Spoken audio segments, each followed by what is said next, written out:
wewe kidogo. Nyimbo moja inaitwa Waonyeshe. Bila shaka au nimekufananisha? Ndio wewe? Ndio. Mimi naitwa Anita.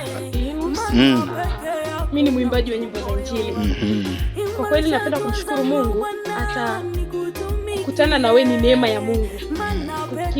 Kiukweli napenda kumshukuru Mungu sana, lakini pia namshukuru Mungu kwa kibali alichonipa, na pia kuna kitu ambacho Mungu anaweka ndani ya mtu ili akiimba, si kwamba ni kuimba tu, ila anaimba ili afikishe ujumbe fulani. Sawa sawa. Kwa kweli napenda kumshukuru Mungu, ananitumia kwa sehemu. Na pia ni huduma ambayo ninaipenda. Huduma ya uimbaji ninaipenda sana. Sawa sawa. Na ndio hivyo ya. Ningependa kujua kwamba umetoa kibao kimoja pale, nimeona imeingia katika MCN Media YouTube pale. Nimeona kibao kinaitwa Waonyeshe. Hivi Waonyeshe ulikuwa na idea ya Waonyeshe? Kweli ni kipindi fulani nilipita, kipindi kigumu, na ni kipindi ambacho kilikuwa na changamoto kwangu.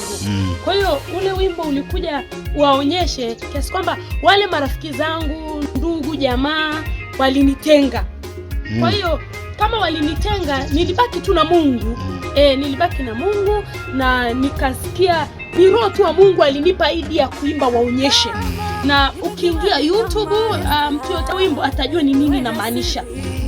Kwa hiyo wanadamu sio wa kuamini sana, na ndio maana niliimba Waonyeshe. Mtu yoyote au mwanadamu yoyote au ndugu yako au nani anaweza kukutenga, lakini Mungu hawezi akakuacha wala hawezi kukutenga. Na ndio maana nikasema Mungu Waonyeshe. Waliniacha, wakanitenga, lakini Mungu alikuwa pamoja nami, na mpaka sasa hivi Mungu hawezi niacha. Amina sana. Na hata wewe hawezi kukuacha. Hape kionjo kidogo ili Watanzania wakusikie. Waonyeshe. Bwana waonyeshe. Ulivyo mwema kwangu, Waonyeshe.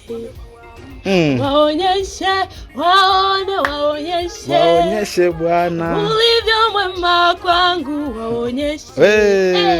Waonyeshe. Basi. Ulivyo mwema. Imetosha. Basi ukitaka kumfuatilia huyu anaitwa Anita Linus, MCN Media, ukiingia pale YouTube una subscribe na kucomment. Tumpe support huyu Watanzania wote.